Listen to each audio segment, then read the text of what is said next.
Good morning, everyone. You should be able to see my desktop.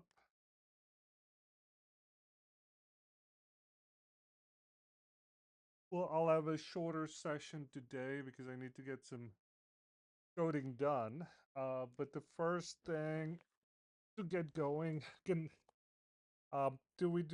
let's do a quick mic check, Nina. Can you hear me?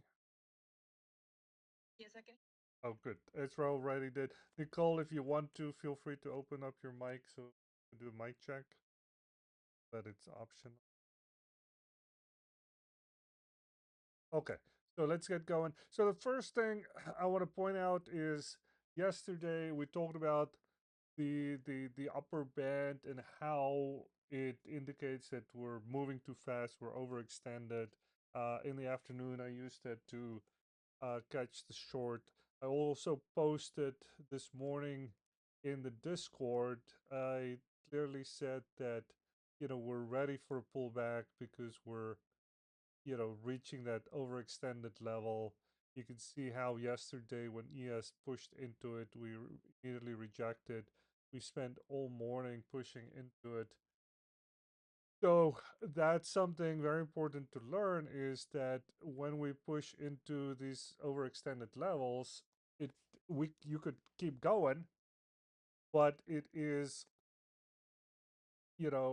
basically saying we're ready for a pullback, we're ready for a breather, and you got to be ready for that. Um, some people use RSI. I think it's a terrible way of looking at it.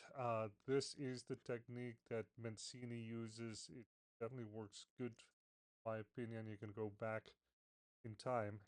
And we'll talk a little bit more about that. This is the chart we start with. So we have, SPY. This is the cash market. You have to understand that when you do futures trading, that you have every 3 months you have contracts rolling over. So that's means that even if you make a new all-time high on ES, it might not be an all-time high on the cash market. So this is what you want to look at. And you can see yesterday we made an all-time high, and you could see that there's no recent gaps here on that because it's very important. Actually, we started. I think we opened up with a little bit of a gap, but that's already filled, so that's why it doesn't show that anymore. Then going to the 4 hour chart, this is where we could see, that we're pushing into that overextended levels, and that's one of the reasons why we rejected there. But there's another very important reason that you have to understand, and it is very simply when you're at the all-time high, it is a low risk short. Okay, now what does that mean? A low risk short doesn't mean that it's going to work. It doesn't necessarily mean it's a good idea per se. Okay, what it means is that when you're at the all time high and you take a short, you risk a little bit of money. So that means if you're wrong, your stop is just going to be above it. So you lose that little bit of money to place a bet that the market's going to go down. And if you're right, you could make a lot of money. So that's a very common technique used by bears to say we're at the all-time highs. I'm going to risk a little bit of money and make a bet on a downward move, and if I'm right, I can hold it and make a ton of money. And that's exactly what happened this morning. So I already caught that short from this morning, so I'm basically done trading for the day. But I have some code I need to write. I use some AI and it broke a bunch of things, so I just need to manually go in and fix it. So we'll do a short session here today, answer some questions, and I'll tell you, what I'm looking for.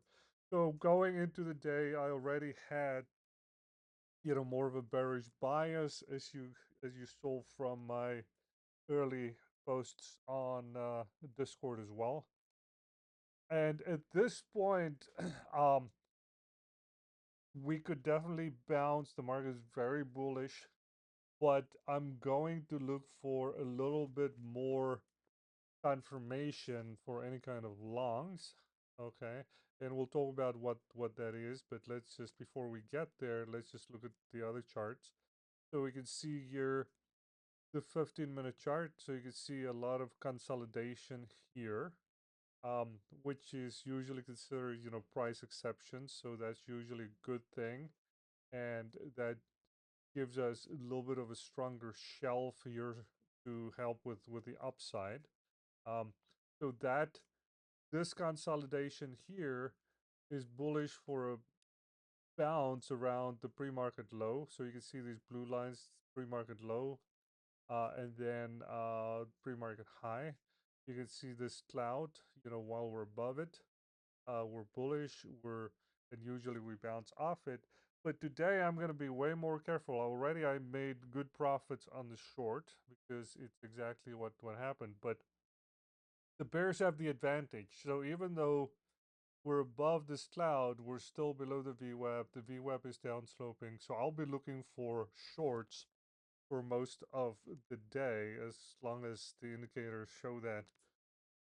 And, we'll look for extra confirmation before I turn long.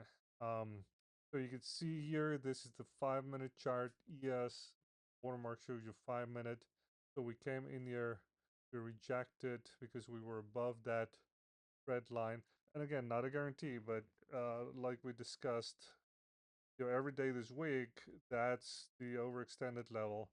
So we dropped, so we rejected the pre-market high. We filled the gap here at this orange line or brown line. And then we bounce where we expect to bounce, which is always at the pre-market low. So when you get at the extremes, you're going to look for long here, but you're still below the downward sloping VWAP. And so rejecting that downward sloping VWAP, that is varies. And you can see there's a lot of chop here. Okay. Now the thing is, the bulls will look at this and say, look at all these long wicks to the bottom. Okay. So it's holding this level. So the bulls have a reason to feel good. The bears feel good because we have the bulls trapped here. But this bulls not giving up yet give us more bulls to get trapped constantly and then keep going down. So what I'm anticipating, and again, you should be trading what you see and not what you predict. But it's also good to understand what is a likely scenario to happen and be ready for it, but not be blinded by it. And again, what I said this morning, and it was maybe 4 a.m. or I forgot what time I posted it.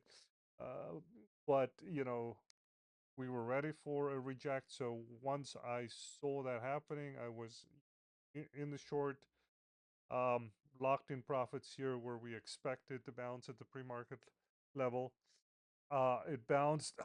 This is the reject area, and I expect that we're gonna chop here, up and down, sideways chop here for a little bit, and that tells you it's a balanced market. It tells you that the bulls haven't given up, the bears haven't given up, but ultimately I do expect the bears to make more progress to the downside. There's a lot of thin structure from yesterday, so if you're going to look left, you can see all of this is very thin structure that the bears should be able to take out. So I won't be surprised if we sometimes go and test the previous day low on ES. So that wouldn't be unexpected. Okay, again, you have to trade what you see. So there's beautiful range for today. You could make a total killing if that happens. But again, you can know the direction and still blow up your account, because if you get into short here and maybe you oversize a little bit and we bounce again to the VWAP, you're going to blow up your account. So even then, when it goes down to the previous day low, you're still going to miss it because you did not have the discipline to get a good entry at a good level and to stay small. So that's really important. Okay, let's keep going. So this is the 1 minute chart as you can see from up there. This is VIX aligned with it, and you can see VIX basically out of the gate. So it was deciding a little bit, but you can see a nice bounce. And right now VIX is above the 48 cloud. It is above the the alpha zone, and it's respecting it. So this is again, good respect for the alpha zone. So VIX is definitely saying there's more downside. And again, anything can change at any moment's notice. But you also have the red bands here that says that we have a trend moving down. And then this is that same chart, but without VIX, so that you can have a little bit more visibility, on ES. And then this is, NQ.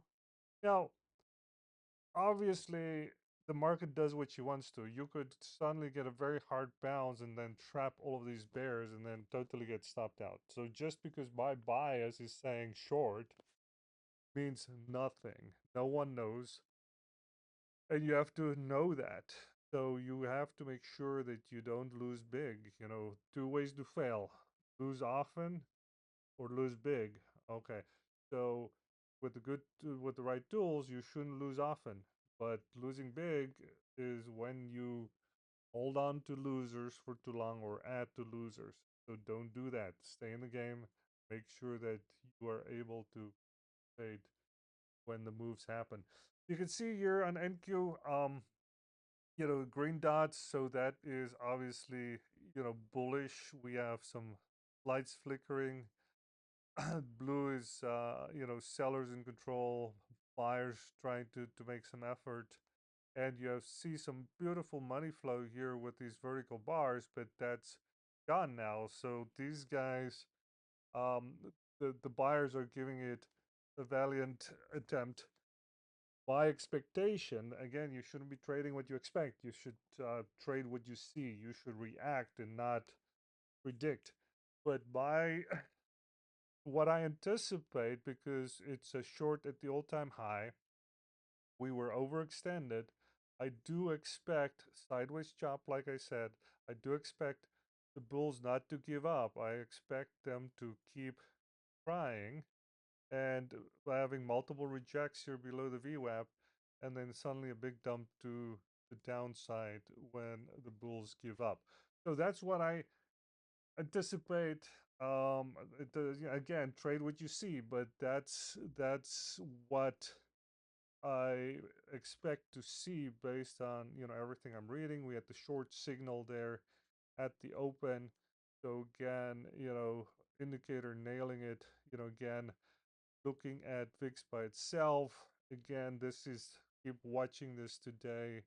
This will help tell the story. Um, so that's that's basically the overview of the day. Again, I announced that, pretty early on this morning. So if you read those and you prepare, you should have been able to catch the short and, making making out like a bandit. Um, any questions on everything I just explained here?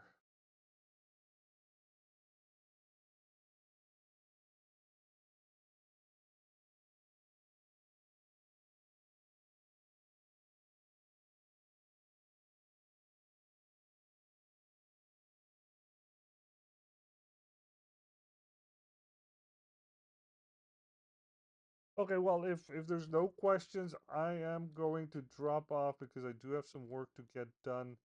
Um, what you want to look for, obviously, is extra confirmation. Let's look. So we talked about the bearish case and what I'm looking for. Now, let's quickly, before I drop off, I'm going to talk about the bullish case. So before we turn bullish, obviously you want to see this red band turn green. Okay.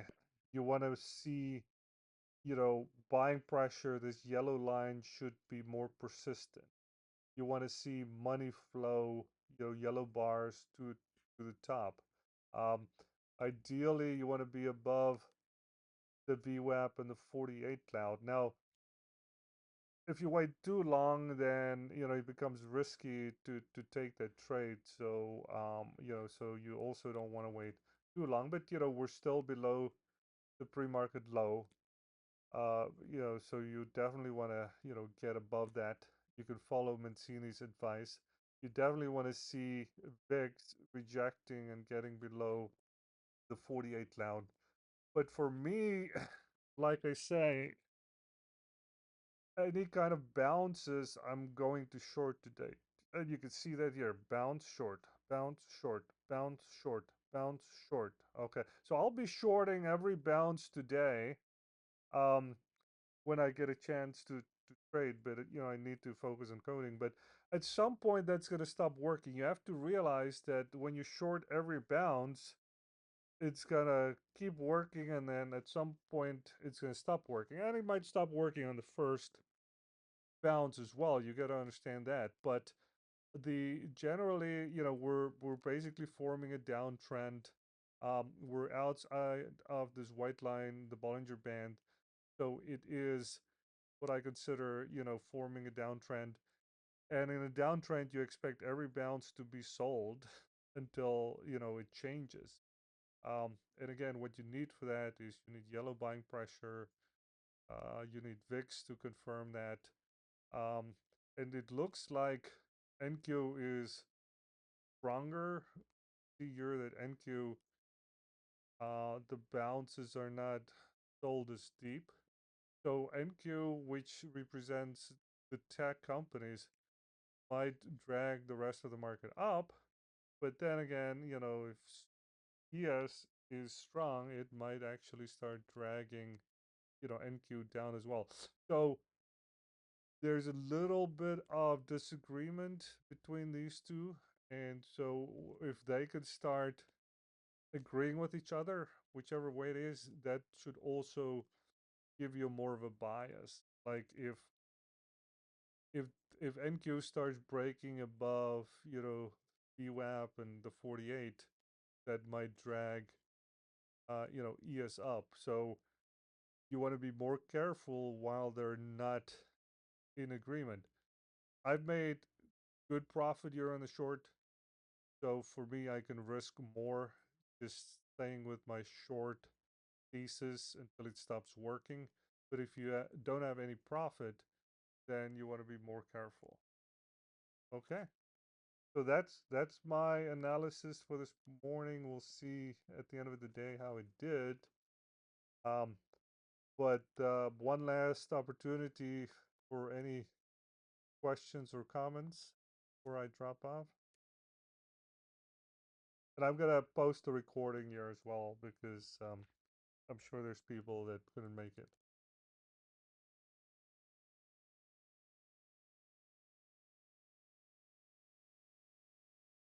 Predicted years at around 6, 7, 8 earlier earlier this report. Was that where the like a wick?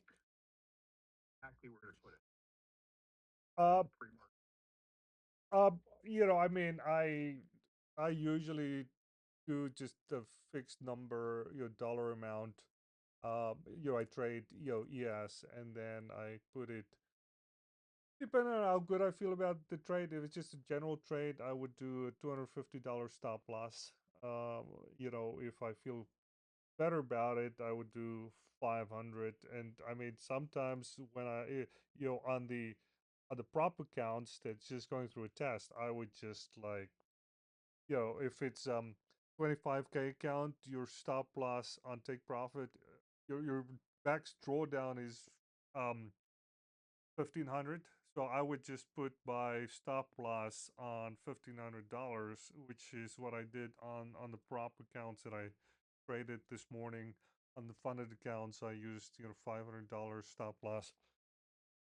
because I felt pretty good about the trade once I saw it do what I expected it to do. Because, again, you want to make sure if you expect, a dump, you want to make sure that you wait for it to start dumping. You don't want to just say, okay, I'm going to take the short because, we're overextended.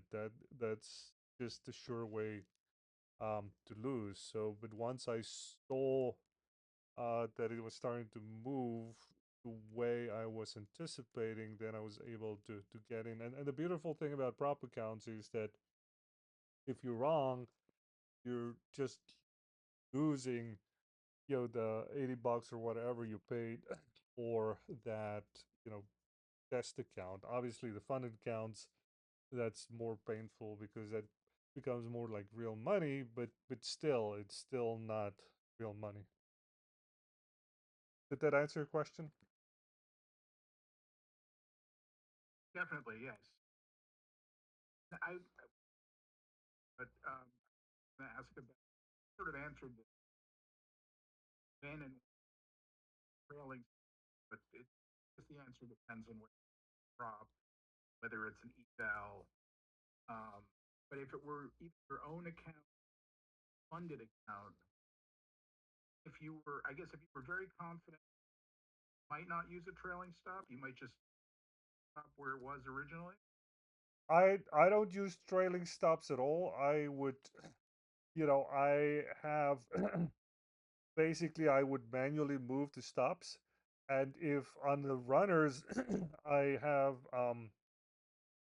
the software that I created that will manage the stops for me, where it will actually look at the 5 minute candles. So you can select the time frame, but on a decent move, 12 minute works best on when it just started trending. I use 5 minute candles, so it will automatically move up the stop loss based on if it's a short, it will move the stop to the high of the previous 5 minute candle. So as the 5 minute candles move down, it will move that stop. So that's what I will do on the runners, but on um, if it's not a runner, then I will manually take care of that. It's only the runners where I will have it automatically move the stop, but it's not a trailing stop in the general sense of the move where it's a fixed length away.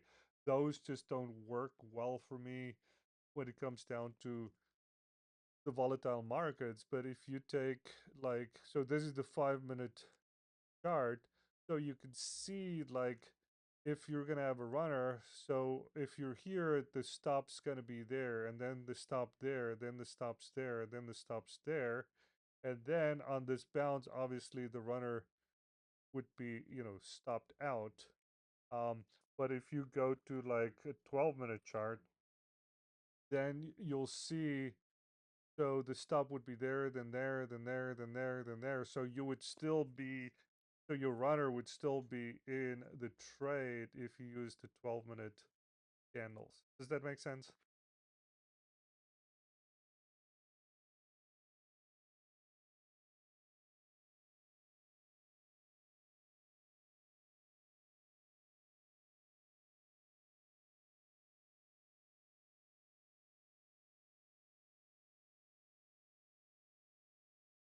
Um, okay, so here basically, so in a downtrend, the way I'm going to look at it is I'm going to short bounces. Okay. Now you get a shallow. So okay, so this is the, you can see up here it's a 1 minute chart.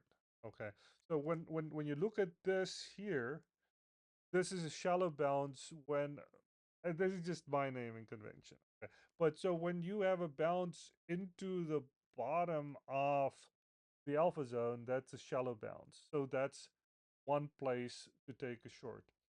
Uh, a deeper bounce is when you go up all the way to the top of the alpha zone.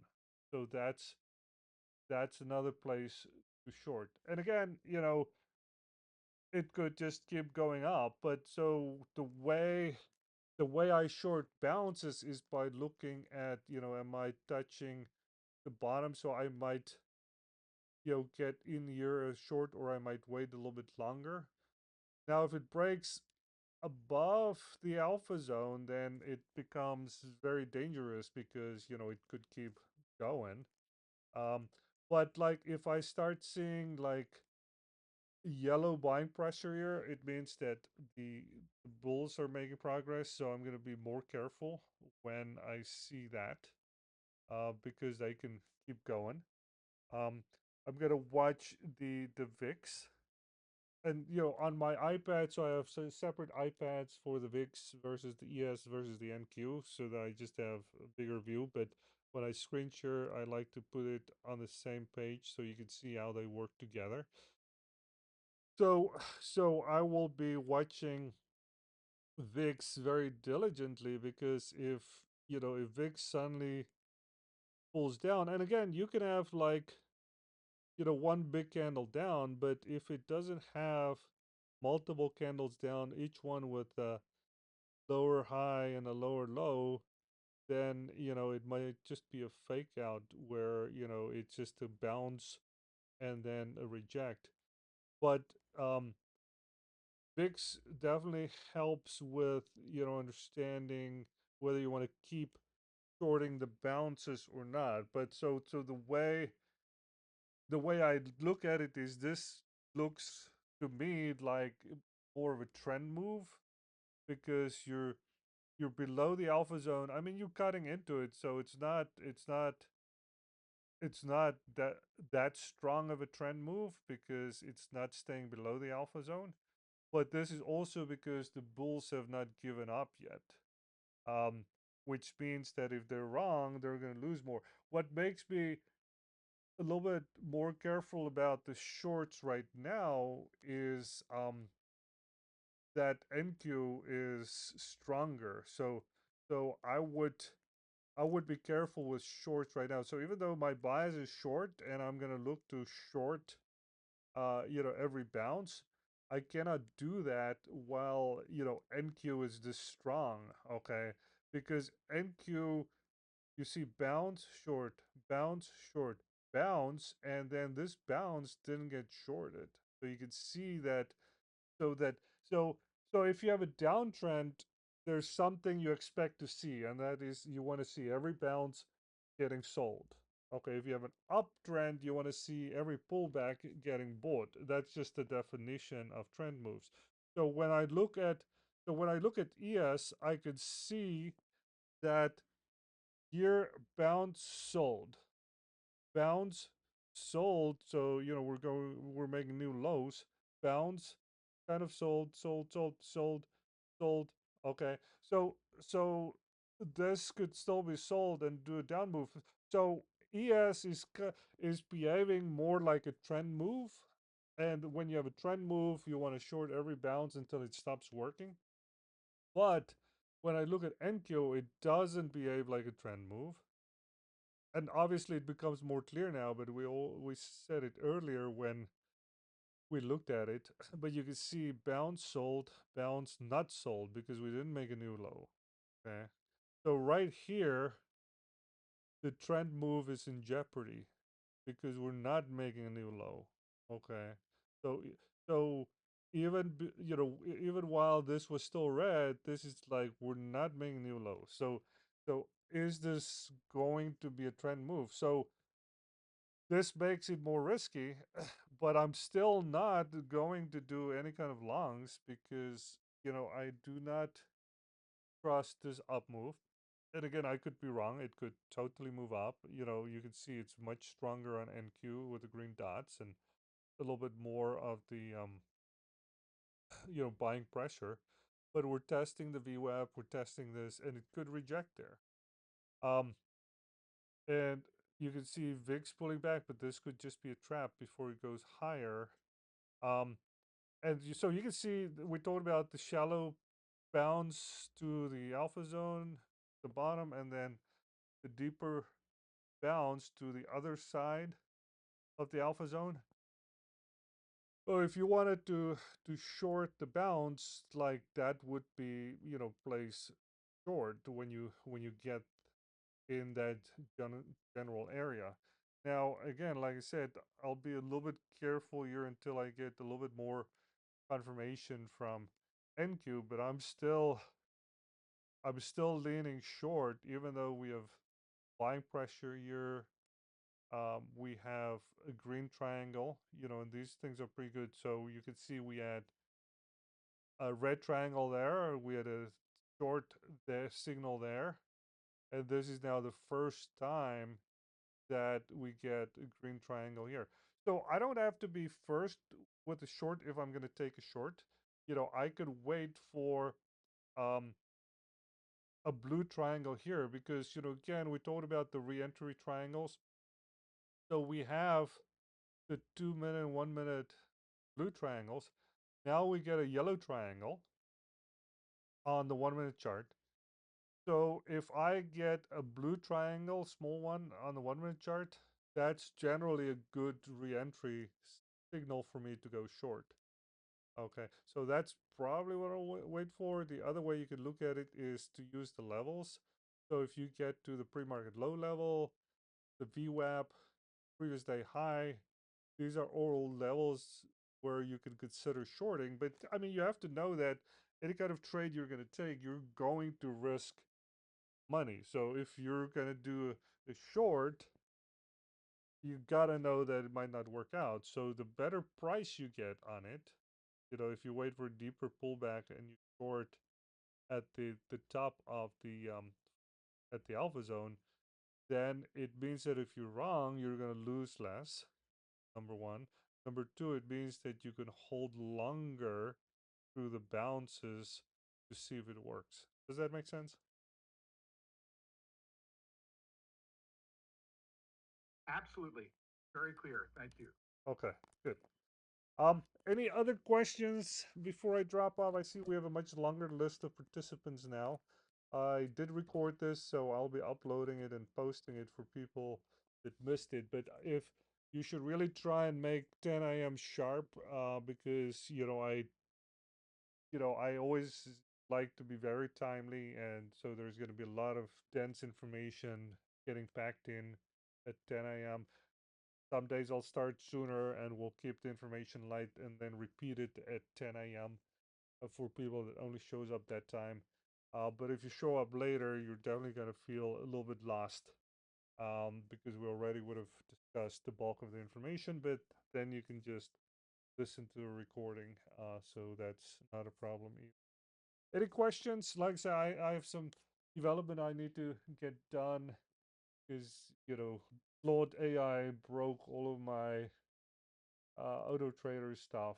So I just need to go and manually fix it so that I can try and get some copy trades in today.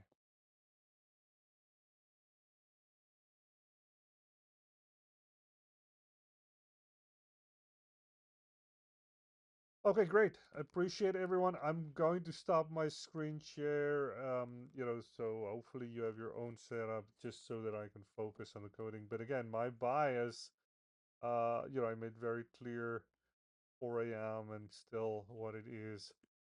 Low risk short at all-time highs. We were above the overextended red band. And so now we have bulls trapped there. And, so I do expect sideways action until the bulls give up and then big drop. And then just to recap, I won't be surprised if we test the previous day low here before the day is over. Anything's possible. So that's all the things we said. That's just a quick recap for people that didn't make it. But again, even if I'm right and we hit that market, you could still blow up your account because you can get a bad entry, you can oversize, and then you can get stopped out and blown account, and then it can make that huge move without you. Okay, thanks again, guys, and stay safe out there.